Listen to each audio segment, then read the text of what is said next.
Olá pessoal, hoje estamos aqui na Sexta Sombria.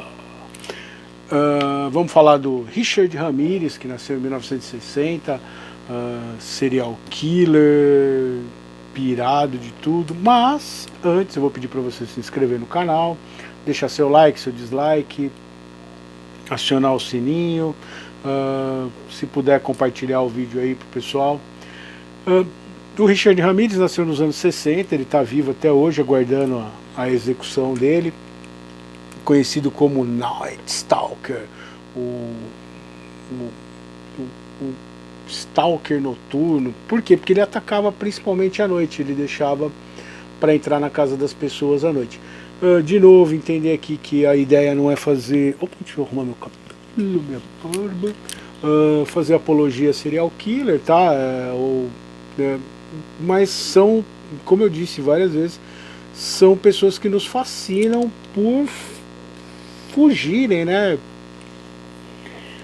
do que a gente convencionou viver junto aí, do que a gente combinou que seria o correto. Opa, continua, mano. Nossa, hoje eu estou com Édipo. Do que a gente convencionou chamar de normal da sociedade. O Richard Ramirez foi um cara que teve uma vida super difícil, um jovem assim. A mãe e o pai não davam muita atenção. Ele passava muito tempo com um primo que lutou na guerra do Vietnã, e desde cedo ele começou a... Agora os cachorros estão brigando hoje, hein? Serial killer, esse cara tudo louco. Aqui é muito louco. Eu já falei pra vocês, eu moro num lugar que tem pássaros, cachorros latindo. É legal, mas na hora de gravar o vídeo atrapalham crianças. E aí o que acontece? O Richard Ramirez, esse primo dele, já voltou totalmente zoado do Vietnã, como eu disse no vídeo do Hair, né? Quem foi lutar lá não voltou legal. Os americanos fizeram barbaridades lá, principalmente do meio pro fim da guerra. E esse primo do Richard Ramirez tinha o hábito de mostrar para ele polaroids que ele tirou de lá, cometendo estupro, cortando pedaços, fazendo as coisas mais horrorosas que você puder imaginar. E ele bebia, usava droga com o Richard Ramirez e tudo mais. E num determinado dia a mulher dele chegou para ele, começou a cobrar uma série de coisas, ele sacou um revólver e deu um tiro na cabeça da esposa na frente do Richard Ramirez. E isso foi uma coisa que o Richard Ramirez nunca baixou a bola, ele sempre manteve essa pose de malvadão dele e tudo mais. Mas ele comentou num dos atendimentos dele em San Quentin, que é onde ele está até hoje, que foi uma coisa que marcou bastante, porque até hoje ele vê assim a esposa do primo dele caindo em câmera lenta, o sangue assim, jorrando, uma coisa horrorosa. E isso ficou no Richard Ramirez. Ele cresceu sem se preocupar com escola, começou a praticar pequenos roubos e foi se interessando por satanismo, né?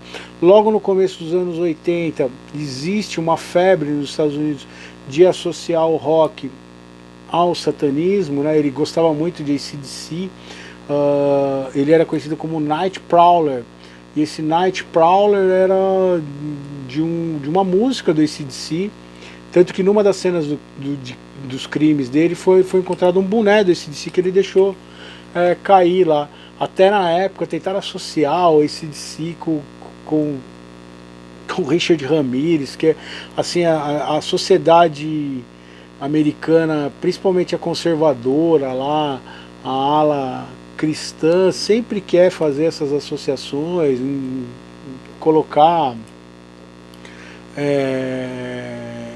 enfiar o rock, É muito louco isso. Aliás, semana passada, agora esse vídeo vai sair talvez um bom tempo depois, mas há um mês mais ou menos, fez 37 anos que o Dee Snider foi falar na comissão do Senado sobre o rock, que nem eu falei no Hip Hop, no Hip Hop Evolution também aparece, porque eles queriam proibir o rap e o rock, o heavy metal principalmente. Então tinha a lista dos mais impuros, né? The Number of the Beast do Iron Maiden, Funk Like a Beast do Wasp, coisas do Motley Crue, né? E isso fascinou os jovens. Então muitos jovens começaram na ânsia de agredir a sociedade, porque o jovem, principalmente, ele vai ter essa questão. Ele entra no momento de construir a identidade dele, e uma das coisas é ir contra o establishment. Por isso que a gente tem uma juventude de direita agora, porque a esquerda ficou um tempo no poder e se formou uma sociedade com que a direita hoje tem um aspecto de contradição dos valores. É muito louco, acontece. Você tem, eu dei aula para 2 irmãos e os pais são super roqueiros, assim. Eu não vou citar o nome da família, eles sabem o que eu estou falando, porque eu não sei se eu tenho autorização para isso. Mas o filho mais velho sempre foi roqueiro, a gente tem contato até hoje no Facebook, e a menina virou do funk total, assim, chapa mil grau, chapa quente, né? Uma vez eu brinquei com que ela escreveu isso na redação, eu brinquei com ela ficou brava, mas é verdade, eu sempre me fascinou esse lance, assim, dela ter optado por ir contra, se todo mundo quer um pai ou uma mãe que vai contra o establishment, mas aí nessa sua casa, que ele é o contra o establishment, você vai criar um outro contra o establishment. Eu estou fugindo do assunto, vou voltar no Richard Ramirez. E aí ele gostava de rock, ele começou essa coisa do satanismo, então ele começou a estudar o satanismo e tudo mais. E ele era um cara que, tipo, a família dele não cuidava dele, totalmente largado. Tanto que ele tinha problemas, assim, ele tinha os dentes podres, então ele tinha um hálito que fedia. E isso vai ser uma coisa que vai determinar depois o motivo pelo qual ele vai ser preso. Ele vai ser identificado por isso. Então ele entrava à noite na casa das pessoas, ele forçava as janelas, né? Se ele conseguia entrar, geralmente ele matava, se fosse um casal, né? Homem e mulher, ele matava o homem para evitar a existência e abusava da mulher e depois a matava na pancada. Era uma coisa muito brutal. Ele atacou, assim, senhoras de 70 e poucos anos de idade, ele estuprou, assim, ele queria barbarizar. Na cabeça dele, ele queria fazer homenagens a Satã, honrar o príncipe das trevas. Ele era um cara assim, que tinha, depois principalmente preso, que ele começa a usar uns óculos escuros, ele faz uns pentagramas na mão, assim. Quando ele tomou a pena dele, ele falou assim: eu vejo vocês na Disneylândia, e fez um Devil Horn pra galera, assim.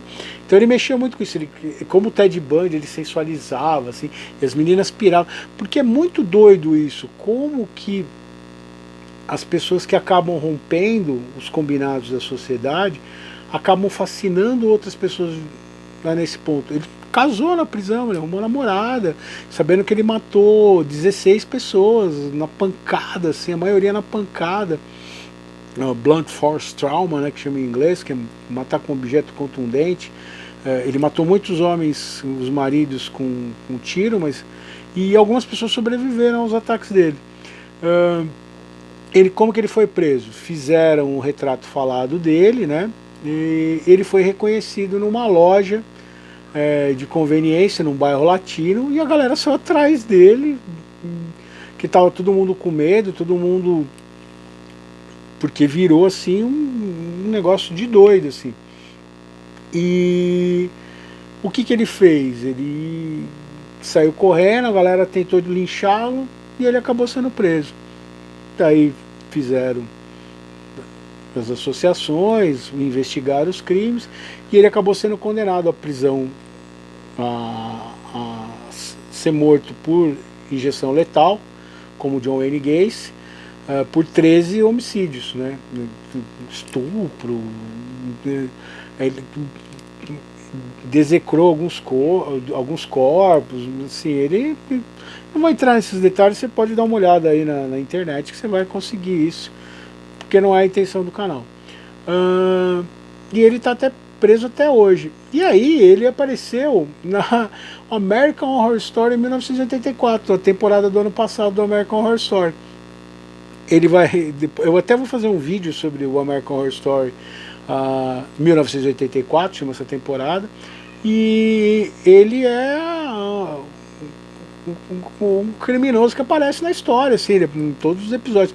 Até no American Horror Story, logo que apresentam o Richard Ramirez, vão contar resumidamente, mas bem fiel ao que é a história dele lá. Tem essa cena do tio atirando, né? Não mostra os crimes, e aí mostra essa coisa dele de querer ser reconhecido. O canal está tomando um caminho muito existencial, acho que talvez seja... porque tudo que a gente faz é um modo de como a gente quer ser lembrado para não ser esquecido. Desculpa agora a idiotice que eu falei, mas é verdade. Como que eu quero deixar minha marca na sociedade? É muito difícil você conseguir, como Jesus, como Gandhi, que são pessoas que são lembradas de uma maneira boa. Porque sempre as pessoas estão querendo um motivo para destruir a gente, né? Quando eu falar do Antichrist Superstar, por exemplo, eu vou entrar nesse detalhe. E o serial killer, para mim particularmente, é um modo de como as pessoas vão deixar a marca delas. Quanto pior eu for, mais as pessoas vão falar de mim. Não com orgulho, mas vão lembrar de mim. É um jeito de não ser esquecido. Então eu vejo muito isso no fenômeno do serial killer. Ted Bundy. Tem até um poema que eu fiz um tempo atrás, que é do Poesia em Série, que eu discuto isso, que se o serial killer não for descoberto, a obra dele foi em vão. Tirando talvez o Jack Stripador, que é o primeiro que criou essa coisa. Mas será que talvez ele não quisesse ser descoberto? Vai saber. Então, o que aconteceu? O Richard Ramirez tá preso até hoje, está em San Quentin, tem até aquele clipe do Metallica que a galera tá lá, vários, o Charles Manson estava lá, né, morreu lá na prisão, e é essa história. É uma pessoa deplorável, tá? O Richard Ramirez não é um cara muito inteligente, não. Você, diferente de um ou outro serial killer, que ele tem uma coisa mais elaborada. Na verdade, é como a gente constrói a ideia do serial killer na cabeça, né? A gente quer o cara meio Silêncio dos Inocentes, alguém meio nessa pegada, assim, que acaba não correspondendo também, né? Eles são um pouquinho aquém disso. Muitos deles. Não é... não tem... É assim, é assado para seres humanos, principalmente para serial killers. Deixa eu ler um poema que eu fiz sobre ele no Poesia em Série. Terror noturno, o seu hálito fedia, mas inesquecível mesmo era a sombria figura dele à noite dentro de um quarto, sem ter sido convidado, agregando valor às forças do mal, que tão bem ele encarnava, querendo levar todos consigo à sua particular Disneylândia, ao som de metal pesado e muitos aditivos, a turvarem uma mente que nunca esteve no lugar certo e jamais poderá ser compreendida. Esqueci de falar que ele consumia muita droga, cocaína, ele fazia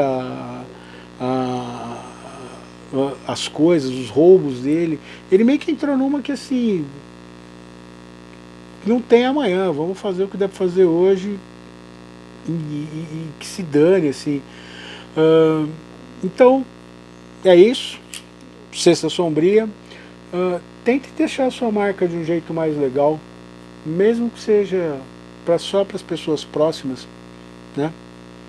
Mesmo que um dia a gente se esqueça e se esqueçam da gente, mas os poucos que lembraram lembraram da gente com um sorriso no rosto, não com um olhar arregalado de terror. Curta, deixa o like, dislike, acione o sininho B. Você está me desconcentrando, B. Forças do mal. O B é bonzinho, tá? Tadinho do B é bonzinho. Grande abraço para vocês e a gente se vê aí em outros vídeos. Tchau, tchau.